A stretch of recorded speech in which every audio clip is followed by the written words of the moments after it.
Welcome to the presentation, Proposed Speech Sound Disorders Changes to Policy 2419. My name is Leanne Brammer, and I'm the coordinator at the State Department of Education for Speech Language Impaired. There are no other financial or non-financial relationships to report. The changes that we're going to be discussing through this presentation are proposed changes to Policy 2419 that will go before the West Virginia Board of Education for approval on October 12, 2022.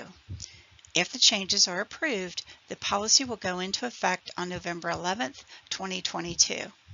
Until that time, the 2017 version of Policy 2419 should be followed. By the end of this presentation, you should understand the diagnostic criteria for speech sound disorders, as well as the eligibility criteria for speech sound disorders and the proposed policy updates. And then understand the importance of meeting the 3 prongs of eligibility when making a student eligible for speech therapy services. There are 4 components of a comprehensive assessment, and we're going to be using these 4 components moving forward to be able to prove that the student does have an adverse impact and that they do meet the eligibility criteria set forth by the state for speech sound disorders. We're going to talk about each area individually, but the 4 components together are what we're going to be using as comprehensive assessment components for speech sound disorders, for language, and for just about all of the 5 eligibility areas for for speech and language. Component 1 is academic activities, and this component correlates to the adverse impact on educational performance in the 3 prongs of eligibility. With this academic activities component, you're going to gather and examine possible items that are listed and how they negatively impact the student's performance. The activities can include artifact analysis, which is simply looking at work samples. With that, you don't need to be an expert on how to evaluate those work samples. You can ask the classroom teacher to collaborate with you, and you can interview her as a part of your process, your evaluation process, and get information from her as you look at those work samples. She can tell you whether or not the work samples met the goals of the activity and how the student did compared to other students in the class. And then you can also look at curriculum-based assessments, which are ones that the teacher maybe does, and ones that might be included in textbooks and that kind of thing. You can observe in the natural setting. And I know I've had a lot of people tell me that, when they've done observations in the past, they haven't really felt like they got that much information from it. But as we're moving forward, we're going to be talking a lot about the fact that the tests that we give are decontextualized. That means that our speech and language tests really don't have anything that directly correlate to what happens in the classroom setting. But now, with a more structured observation form to follow, I'm hopeful that you'll be able to see that you can gather a lot of information about why the student is having difficulty in the classroom by just doing that observation. You can examine educational records to see if the student has been held back or if they have, look at some of the past grades that they've had and which areas they've had difficulty with. You can also look and see if they've been discussed at the student assistance team before and the information that was gathered through that process. And then you can also look and see if there's any MTSS data, and that's multi-tiered system of supports. And a lot of times for students who have a suspected learning disability, there's going to be MTSS data available. For preschoolers, what you're going to do to gather the academic activities information, it's not going to be related to academics. As you know, we do not look at academics in preschool. We look at social communicative functioning. So you can get information on that by interviewing the parent, by doing an observation during your evaluation of the student. If it's a birth to 3 transition student, and You can observe what happens when the other members of your interdisciplinary team are evaluating that student. Or you might get some information from the team that worked with the student through birth to 3. So just remember, for preschoolers, academic information is not something you're going to be worried about. And component number 2 is academic tests and measures. This component correlates yet again to the adverse impact on educational performance. So in the past, where all you've had to do is go on the online IEP and say, yes, there's an adverse impact and describe it, now you're going to have to get the information to prove it, to show on the summary assessment form that that student does have a negative impact on their education because of that speech sound disorder. And with these tests, you're going to be looking at like statewide assessments. If your county does STARS or DIBELS or some of the other testing that can be done that's done countywide, you can look at those scores. You can also look at benchmark testing and norm reference measures of academic achievement, like the general summative assessment. Those can all give you some information on how the student does compared to their peers. Component 3 is speech-language pathology probes. And with these probes, this is information that you guys all know how to do, but honestly, we typically don't have this information for all of our students. And this information correlates to the eligibility criteria. And that includes a case history, which, you know, if a student hasn't entered through birth to 3, we typically don't have case histories available. Interviews with not only the parent, but the teacher and the student, if they're able to participate in the interview, because their input about how their speech sound disorder or whatever you're evaluating them for affects them is very important information. Narrative samples, that can include formal, using the Salad Lab at WVU, or informal if you do your own. And then stimulability, dynamic assessment. Dynamic assessment is a very powerful tool to learn how easily a student can learn something. And that is using the test, teach, retest model. We're going to be talking about that more in a little bit. And there'll also be a video specifically about dynamic assessment for you to have access to watch. Play-based therapy is, you can gather so much information using play-based therapy for students if that's an appropriate thing to use. And then criterion reference tests and checklists. We will have a list of criterion reference tests available in the speech language pathology guidance document, and also in the OneDrive that we're going to have with the fillable forms for you to be able to use. Same thing with the checklists. Component 4 is speech language tests and measures. And that's going to include your norm reference tests. And that can also include specific tests like articulation tests or tests of semantics or syntax and morphology. But just remember, these are decontextualized tests, and they don't have really anything to do directly with academics. They are targeted, discrete skills. So that's the reason it's so important for you to be in that classroom and observe to see what's going on, because that's where they're using their skills in context. And this piece also correlates directly to the speech eligibility of the 3 prongs of eligibility. And the SLP, again, uses her judgment, professional judgment, to determine which probes or tests to use. So we've just discussed all the 4 components of a comprehensive assessment.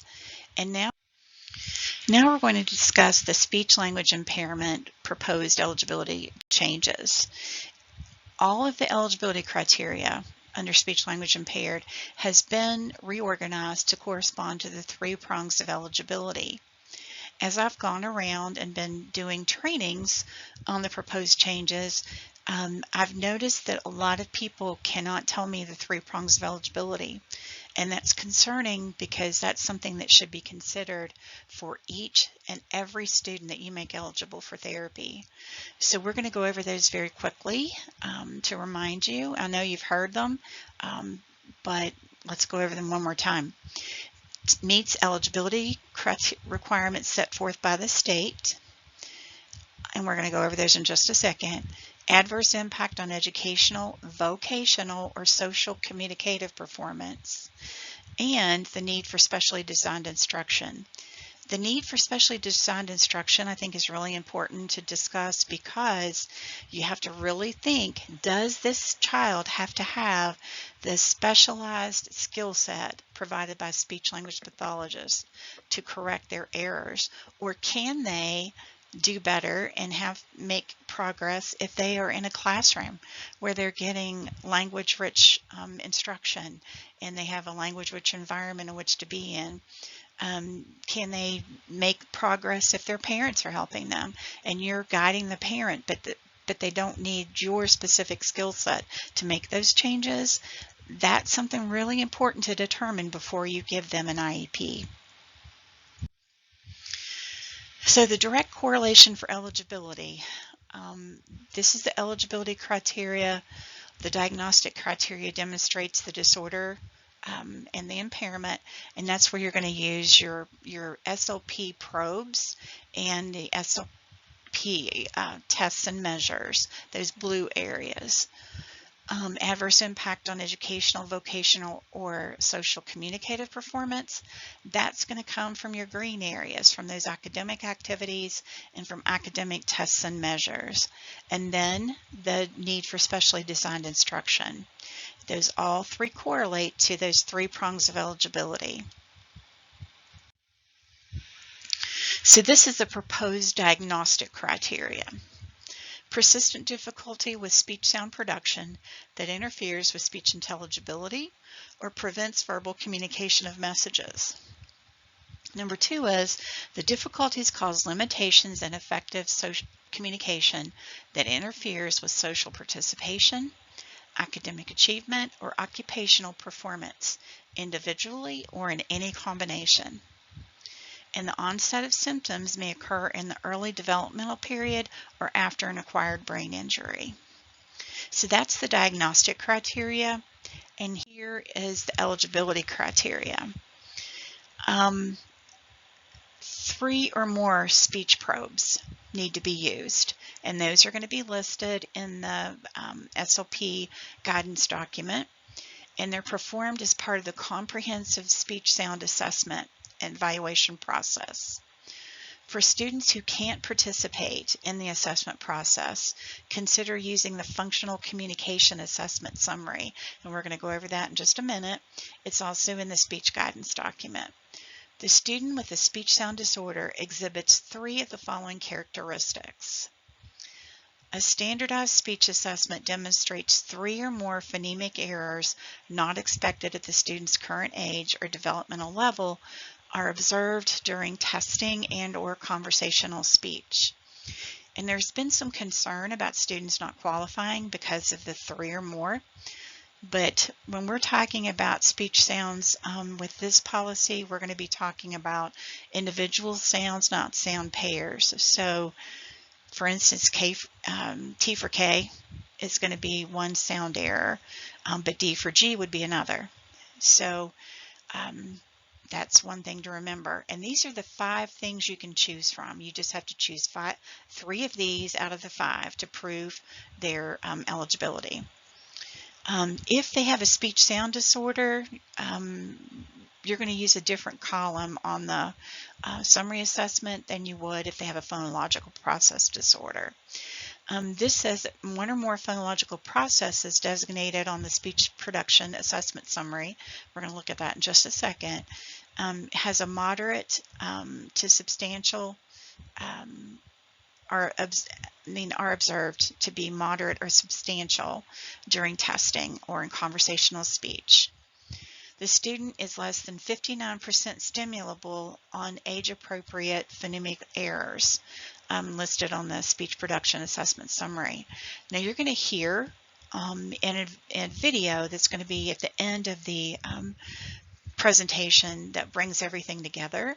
You're going to hear in that video that if students are at least 30% stimulable, they should correct those sound errors.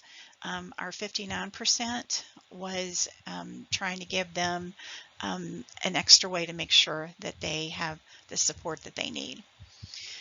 D is the student's speech intelligibility is below the expected range and not due to influences of a second language or dialect. Intelligibility ratings as documented by school staff or caregivers indicate an impact across environments. And a percentage of consonants correct is 84% or below. And we're going to look at that probe in just a minute. Number 2 is the student's disability adversely impacts educational or vocational performance or social communicative performance in the case of preschoolers. And the student needs specialized instruction. Speech sound disorder therapy can be a primary special education or related service. It's not considered a disorder or primary eligibility if the symptoms are attributable to hearing or other impairments that are more appropriately defined under another eligibility criteria. So that's primary disability, but you certainly could have speech sound disorder services as a related service to a student who is deaf, hard of hearing. B is a speech sound disorder is considered a related service when services are required to assist an eligible student with a disability to benefit from special education. So that's the eligibility criteria for speech sound disorders. Now, one of the things that we've done with policy is we removed all of the charts, any of the guidance as far as the charts that we had for like stuttering and the Iowa norms that were in there and the phonological process norms. All of those have been removed from policy and they will be placed in the speech guidance document. By doing that, it gives the counties have always had the opportunity to choose which norms they used and which, but a lot of times because they were in policy, people felt like those are the ones we had to use. We have chosen to use the McLeod-Crowe norms, which are the most up-to-date norms. They were put out in 2020. At first, they said that every child produces all sounds by age 5. They re-looked at it and came back and said age 6. But just because these norms say this does not mean that a child automatically qualifies for speech therapy if they're 5 years old and they have a distortion of their TH sound, which should be at 4-6. You don't make eligibility based on norms. That's not part of what IDEA does. You use the normative data to help you see if a child should have those sounds, but that is not the one thing that you use to make that eligibility criteria. So the counties can choose to use different norms. I know some people have been concerned that there would be a lot of students placed with these norms, but here again, they have to meet that 3 prongs of eligibility too. So I'm saying it for the record, a child is not automatically placed in therapy because they don't have a sound that should be produced by their developmental age. They have to meet all the eligibility criteria, and that includes proving that there's either a social or a vocational or academic impact based on their mispronunciation.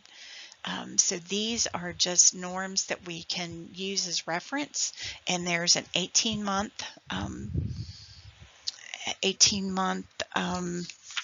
leeway with it. So standard deviation, sorry. So be sure and remember that these norms do not automatically place a student in therapy. Some of the probes that you're going to hear about on the video include the Intelligibility and Context Scale, and this is just a free scale that can be used. It was developed by McLeod, who's one of the developmental norms researchers. and 2 other people to just get some information from a parent. And a teacher could also fill it out too, but mostly it's the parents who do this. And they just rate the student for 7 questions and rate them on different levels. But with this, it gives you an idea of how intelligible the student is. And we also have the intelligibility norms that will be listed in the guidance document. Another SLP probe is the percentage consonants correct.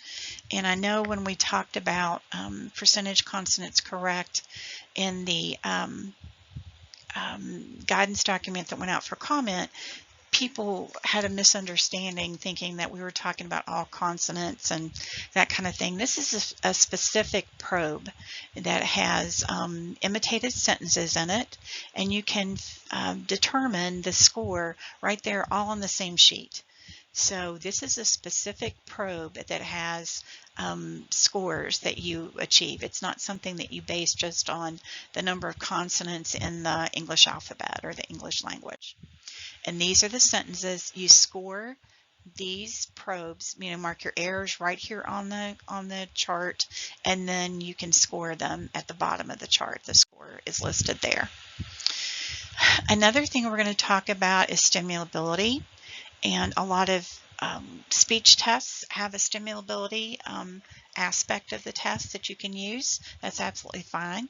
And you can also do stimulability with the Missio probe.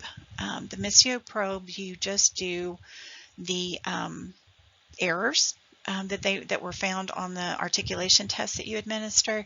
You don't have to do all the tests, but this gives you a way to figure out a percentage that you can report and use on that speech sound summary document we're going to look at in just a second. Now, this is the top part of the speech sound assessment summary. And this is the information that we've been talking about. All that green information, all that academic information is going to be over on the left side of your summary chart. And this is an actual chart that you're going to be able to print out and show to the parent. You're going to go through and circle the areas where the student scored, and this is going to help you have a visual to demonstrate to the IEP team whether the child should receive therapy or not. So you've got your academic areas, and then you've got your speech language probes. And you've got a column here for sound segmental productions. And this is where you're going to look at just doing artic. And then phonological processes, this is the column that you'll look at for that. For stimulability, there are Missio probe scores that are available, and then percentage of consonants correct, those scores are listed too. And these are phonological processes that are listed on the chart as you see the whole chart. The chart has 4 different levels. It has no apparent impact, minimal impact, and then we're going to talk about moderate and substantial. If a student has areas that are in the moderate and substantial range, then we feel like they qualify, they meet the eligibility criteria of all 3 prongs to need that IEP and have that eligibility for speech sound disorders. Excuse me. So these descriptions, like this is the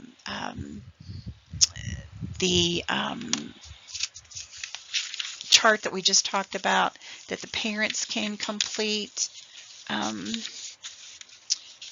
The intelligibility and context skills. That's what the ICS is, and these are the scores. These are the developmental intelligibility scores, ranges that we'll be using. And then this is where you're going to include the sounds from the McLeod-Crowe norms. And the stimulability, error sounds are 90% stimulable on the Missio probe, then that means there's no apparent impact. And this is percentage consonants correct. The score that you get at the bottom of that page, this is the scores you're going to be looking at. So that's how these all work. And for these phonological processes, these are listed according to how much impact they have on the student's intelligibility. So we'll keep on going here. Oops. And look at the speech sound assessment summary, the moderate and substantial impact. So you can see you would just find these scores, find your scores, and then check off where they are and just circle. So that's the reason that we're hoping that this is going to give you a good visual to be able to support your position as far as whether or not the student requires an IEP and meets the eligibility criteria. But just remember, you need this information too. You need this information about the evidence and what areas they're having difficulty with. And this intelligibility, of course, affects how they do in all locations. So that's the reason it's kind of under the academic activities. And this is what the form looks like in its entirety. And this will be a fillable form that, actually this one's not fillable because in a lot of cases you're just circling an area. So this one's not fillable, but it will be in the back of the guidance document with an explanation page of how to use it, as well as in OneDrive, so that you can download it. There are alternative solutions for some of your students. If they don't meet the eligibility criteria, just remember that you can always do the STEPS program. We're going to have information in the guidance document about the STEPS program and recommending that these students that you see with STEPS count, that like 3 to 5 of them count as a student on your caseload, because I know a lot of times people are hesitant to use STEPS because they're not counted. And in counties where we've done that, the use of STEPS has increased and the therapists haven't been as overloaded. So just remember that STEPS is always an option. And this is a video that I'm not going to watch during this presentation, but you can just use this link to access the video. It's a 20-minute video and it brings all of the information together, talking about the McLeod-Crowe norms and how just having those norms does not mean that they automatically receive eligibility. You have to follow the law, not the norms. And it brings all the information together, including the probes that we're talking about and that kind of thing. So be sure and watch it if you have time. I think it's very informative and interesting to see. Here's my contact information. Please reach out with any questions or concerns, and thank you for your time.